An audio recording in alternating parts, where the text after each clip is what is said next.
Nice meeting you all. So I'm going to go ahead and jump right in and share my screen. If you can bear with me one moment. And if you can just give the thumbs up or some other way of letting me know. Okay, you can see the screen. It's starting to So show. There it is now. awesome. So again, thank you for the introduction. Happy to be here, excited. So welcome to this workshop on positive intelligence, using positive intelligence for mental and fitness and true potential. So Coach Lee just went through my credentials and introduced me. Thanks again. My why I do what I is because I love creativity. I love using empathy and technology to help others. And I love helping them feel seen and supported through authentic coaching and training experiences because I struggled with my own why for a long time. And I know some of you may have experienced that one or more times in your life. Um, so, oops, getting used to the controls. So we're going to start with a grounding meditation. If you could all please close your eyes for a moment. And please take a few slow, deep breaths.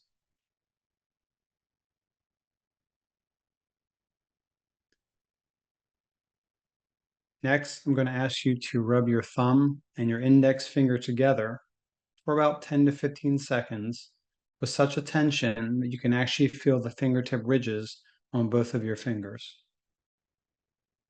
Really intentionally try and feel those ridges.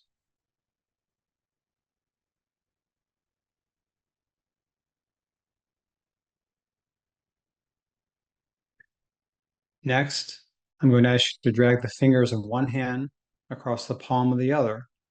Of the other hand, noticing all the nuances of the feelings from that experience.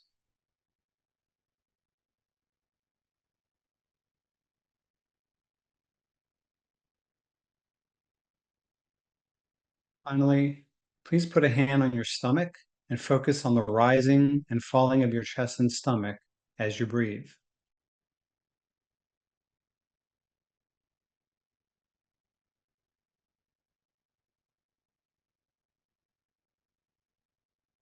Take one more deep breath, and when you're ready, please open your eyes.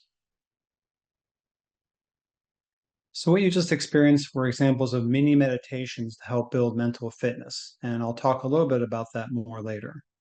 So today's intention is to, and you might have seen this from the write-up from the conference, is we're going to talk about the 10 saboteurs that have been identified in positive intelligence and how they show up in our lives, the 5 sage powers, the sage perspective and their benefits, the science behind positive intelligence briefly, and how it enhances mental fitness. And we're going to be applying positive intelligence techniques to enhance mental fitness. So positive intelligence work isn't about changing you into another person. It's more about you remembering who you really are. How many of you go to the gym and work out with weights or other machines? Okay. Or maybe you do CrossFit or you exercise outside, like my friend and I do sometimes, and he kicks my butt. Well, positive intelligence is like that, but for your mind. You use mental reps to strengthen your mind to intercept negative thoughts and shift to more positive thinking. And some of the science behind that. Let's take a brief look at it. Research has shown that negative emotions or the survival rate region is located on the left side of your brain. This is where your inner thoughts, or as we call them, saboteurs live. So if any of you are coaches, I think a lot of you are, you understand monkey brain or negative thinking, etc. Saboteurs start off as our guardians to help us survive in the real and imagined threats to our physical and emotional survival as children. However, by the time we become adults, we no longer need them, but they become invisible inhabitants of our mind. They produce much of the stress, self doubt, anger, shame, and mind chatter that we experience. Now, our positive emotions or the thrive region is located in the right side of the brain and taps into our empathy circuitry. Also known as your stage, this area generates positive emotions and states, positive emotions and states when you're handling life's challenges, such as empathy, gratitude, curiosity, joy, and calm. And this region is wired for creativity and big picture awareness of what's most important to act on. So let's talk about the saboteurs in a little more detail that I just mentioned. There's a master saboteur called the judge showing up as negative thoughts. It's the one that beats you up repeatedly over mistakes or perceived shortcomings, warns you obsessively about future risks. If any of you are saboteurs or self-employed, you know what I'm talking about. Wakes you up in the middle of the night at 3 a.m. worrying, gets you fixated on what's wrong with others in your life. So it can be that subtle voice in your head that judges something when your current circumstances about your current circumstances and promises you'll be happy when. Can any of you relate to one of the more of these judge experiences? So it's judging yourself, judging others, and judging circumstances. It's a universal saboteur. Um, So I'm going to see, it looks like there might be some comments or questions. Okay, yeah, I know what you mean. Yeah, considering that you were putting together this wonderful conference, Coach Lee, I'm sure you might have been doing that. I've done that definitely. I stayed up the other night for a presentation, and I was up till 4 a.m. Getting ready to for it because I want to make sure it was perfect. But sometimes we go over the board, and that's called hyperachiever, and I'll get to that in just a moment. That's the hyperachiever saboteur accomplice. Um, your judge also activates your other saboteurs, known as the saboteur accomplices. There are 9, according to the research and the user interface that Shazad Shami, the creator of this program, have come up with. They cause stress and unhappiness, reducing your effectiveness and harming your relationships, for example. So here are the top 9, the list of the 9 saboteur accomplices that work with your judge and feed on negative thoughts, and like the judge, are primarily fear-based. Similar to what the judge saboteur tells you, saboteur accomplices also share untrue information. For example, the hyperachiever, like the example I just gave, was staying up till 4 a.m. or worrying, and trying to get things ready for things. Life is about achieving and producing results. Feelings are just a distraction and don't help anything for me to really achieve. Can you relate to any of these accomplices you see on the screen? Feel free to share in the chat. My top 3 are pleaser, victim, and avoider. And an example of avoider is I'm going to procrastinate on some difficult discussion topics and on some topics which I realize through doing this work. So, do any of these do these make sense? Do you have any questions about the accomplice saboteurs? I'll see. I see there's a few chats. Just bear with me 1 sec. Yeah. So I think it's Chris. She mentions that it's humbling to recognize how judgmental I was of myself on others. Yeah. Um, there's actually a gratitude practice. It's not directly related to this, but gratitude is a big part of the program. Every morning, I think of 10 things or people I appreciate from the day before, and that helps set a great foundation, I think, is a great antidote to some of this negative and judgmental thinking. Um, Coach Lee says, Sam, I used to look at people with judgment intensely, and now I know so intensely that I know they could feel it. My manager would visibly shake around me. Wow. Hypervigilant and hyperachiever. Yep. Victim pleaser avoider. So it looks like Chris, we are kindred spirits. Stickler avoider. I'm a restless stickler these days. Yeah. And I hope it's okay, Coach Lee. I'm going to put a link to the saboteur accomplice assessment. This is just if you want to go. It's free. You put in your email. I'm not associated with. It's through the Positive Intelligence, but the benefit of it, if nothing else, you get a list of your ranking 9 saboteur accomplices, and it will give you information about what your go-to flavor of self-pain is. So sometimes you judge yourself, others, and then the environment, and then that negative left brain thinking says, okay, what other things can I do to help torture you with these thoughts? And this will help give you an idea where you go to. It might give you some ahas and maybe how to kind of deal with it. So let me go on from there. So how do we deal with all this negativity? The good news is we all have something called sage powers that can meet these challenges. When you switch on your sage, you gain access to all 5 of these powers: empathize with yourself and others, and bring compassion and understanding. Explore situations and discussions with great curiosity and an open mind. Think of a fascinated anthropologist when you're dealing with people, when you're having conversations with them, getting curious, which is a coaching skill. Well, what do you mean by that versus getting resentful and angry? Innovate to create new perspectives and outside the box solutions for positive change. And in some cases, working with others to achieve that. That's a big coaching skill. If any of you are CTI certified or other coaching program certified, you know that helping people shift perspectives can be life changing. Navigate, choosing a path from your perspectives um, or potential actions that best connects with your deeper underlying values and missions. Values is another big coaching skill to focus in on. For example, an example of that is for at the end of this project, this year, or my life, looking back, would this matter or make a lasting difference? It's kind of like that sweating the small stuff, letting it go upon reflection or through mentoring or coaching. And finally, activate, taking a decisive action without the stress, interference, or distractions of your inner saboteurs that may offer reasons why you shouldn't act. So you need to be able to catch that negative thinking, be able to divert it, do a mini meditation like the PQ reps I mentioned, and then redirect and use one of these 5 powers to kind of go forward. As saboteurs have a base in fear, the sage powers have a base in love of ideas, people, and more.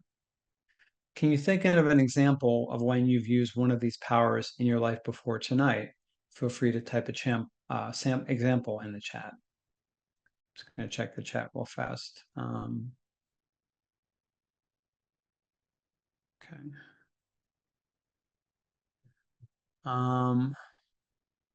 Feel free to add another thought.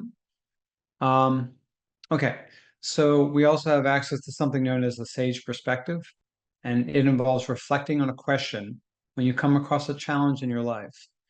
So the reflection question you can ask yourself is, you're dealing with a situation that's stressful, you're dealing with a situation that is causing you sadness, is derailing you.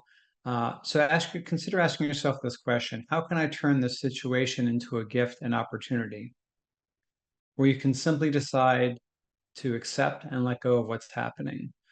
I guess, I mean, obviously there's a lot of like caveats to some of that, but how can I turn this situation to a gift or opportunity? That boss that drives you crazy, he's actually a great gift and opportunity, potentially, depending on your mindset.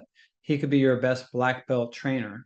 He's helping you with tenacity, with respecting your boundaries, with patience, with emotional management. So remember that there are opportunities. Look at every situation as a gift and opportunity. So the mini meditation we engaged in at the beginning of the session um, should last about, they're called PQ reps, and last about 15 seconds or more. My suggestion is to practice them a few times a day. PQ stands for positive intelligence quotient. Your PQ measures the relative strength of your positive versus negative muscles.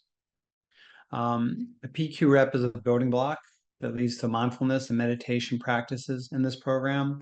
They help shift the mind's focus to present moment awareness of physical sensation using one of your 5 senses.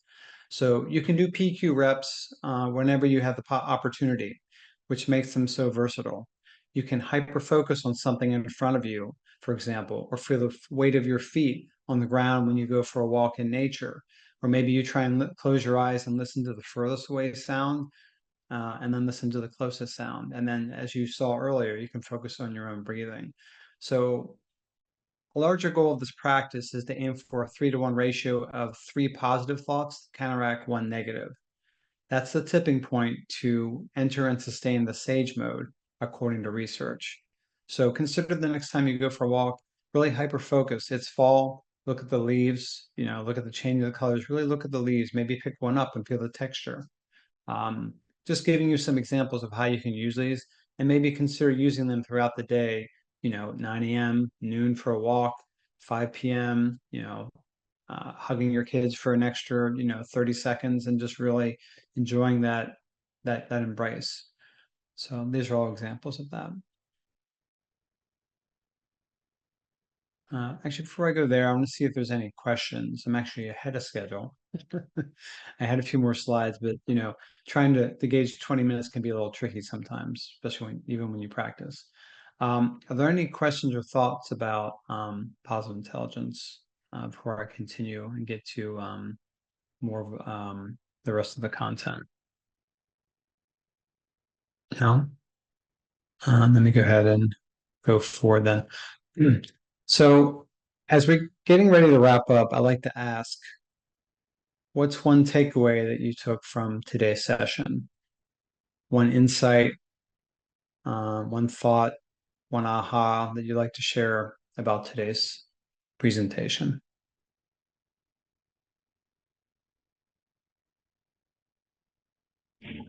I'll say it quick. Thank you for the presentation. My one takeaway is I need to hug my kids more. You said hug them extra. I just need to make time to give them hugs. You just said that, and my kids are teens. So anyway, it was all really good, but that just kind of stuck out. Thank you. No, I appreciate that. And my son's 15. I have to kind of bribe him with a cookie or something to give his dad a hug.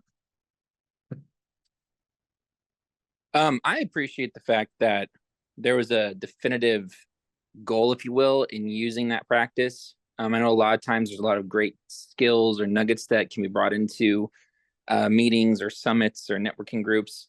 And sometimes just being like, hey, listen, this is the measurement of when you know you're doing well, can be lost.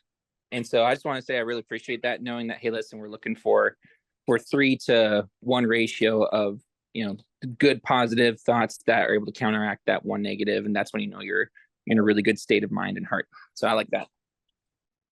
Thank you for sharing that. And that's based on research. He kind of adapted it again for the user interface for everyone who's consuming this content, but they based that on experiments of individuals. And it's with neurology so there is some science behind it. And I think it's the same thing with your kids. I mean, just a quick aside, I just think, when you tell if you're disciplining your kids, you need to say something, hey, you did this, just reminding them that, it's part of this is like, hey, great job with finishing the chores, or, great job with this or that. I think as having a son, sometimes I forget that. I think other people forget that, but just maybe keeping this research and this content in mind, just that there is, a science base in it. And Chris mentioned I celebrate how far I have come from listening to my judge. It's really hard. I think from a coaching context, what you can do is give your judge a name. Mine is like, I think his name was Paul. And sometimes I'll tell Paul when I can feel Paul showing up and saying, okay, Paul, I'm going to put you in the back seat.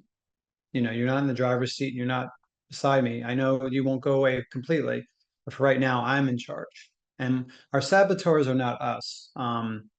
They're just, some things that show up based on the way our mind works. And what's interesting is the saboteur compasses I mentioned earlier. Our saboteurs are our greatest strengths hyperextended. So if you're an empathetic person, like in Strength Finder, empathy is my highest strength. So I turn into pleaser as the top saboteur because are you okay? Coach Lee, are you okay? Is this going okay? Just like, it's like, that's like hyperextending and entering saboteur. I've entered the left side of my survival brain versus, hey, Coach Lee, thank you so much for allowing me to show up here, for allowing me to present to these folks. I hope this adds value. I get a lot from presenting every time. So that's coming from the right side. And you can almost feel something psychological, especially when you do these PQ reps.